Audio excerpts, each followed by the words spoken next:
Hellhound Alley, where no one returns. The howl that never ends. The street had no name.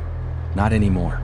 It had once been called something long ago, before the people who lived there vanished, before the air grew too thick with whispers and the shadows learned to crawl. The rusted street sign hung by a single bolt, swinging in the wind like a corpse on a noose. Most called it Hellhound Alley, though no one who spoke its name ever dared to step foot there. Tonight, Liam had no choice. His heart pounded as he stood at the mouth of the alley, the dim glow of the city lights behind him doing nothing to reach the suffocating darkness ahead.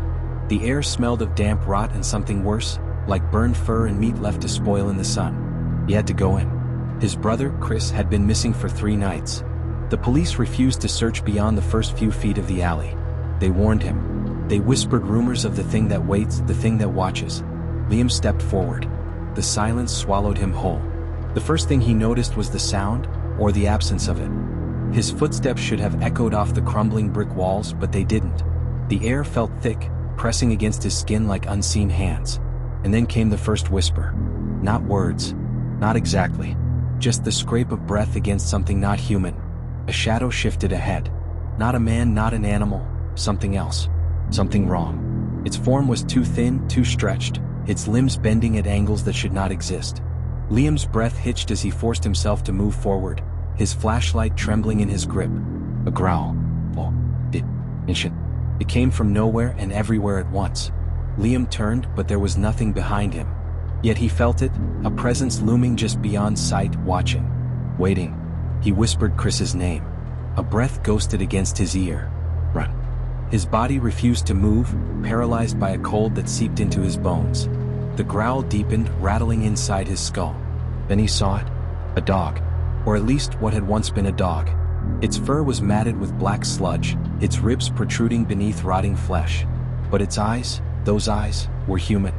Wide, pleading, filled with agony. It opened its mouth. Rows of teeth. Too many teeth. More than there should be. A voice, Chris's voice, tore from its throat. Liam, run. The darkness behind the creature rippled, and suddenly they were everywhere. Dozens. Twisted hounds, with gaping maws and human eyes staring out from decayed faces. The shadows bent around them, shifting like liquid. The alley was alive. A howl split the air, long and agonizing. Liam stumbled back, gasping, but the alley stretched, grew, swallowing space itself. The exit was gone. The hounds inched closer, their mouths twisting open in silent screams. His flashlight flickered. The battery wasn't dying. Something was killing it. The growl returned, vibrating inside his bones. The shadows slithered forward, and then everything stopped. A whisper coiled through the air, curling around Liam's mind like fingers digging into his skull. Stay. His body froze, his limbs locked in place. He couldn't blink, couldn't breathe.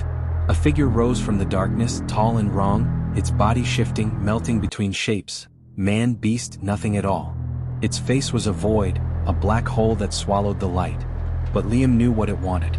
Chris had not vanished. Chris had been taken. And now it wanted him too. He felt his mind slipping, unraveling. The shadows reached for him, curling around his legs, dragging him down. The last thing he saw was the hounds, their human eyes filled with sorrow as their mouths stretched into silent, endless screams. No one heard Liam's screams that night. No one ever saw him again.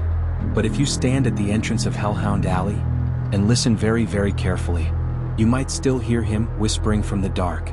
Run.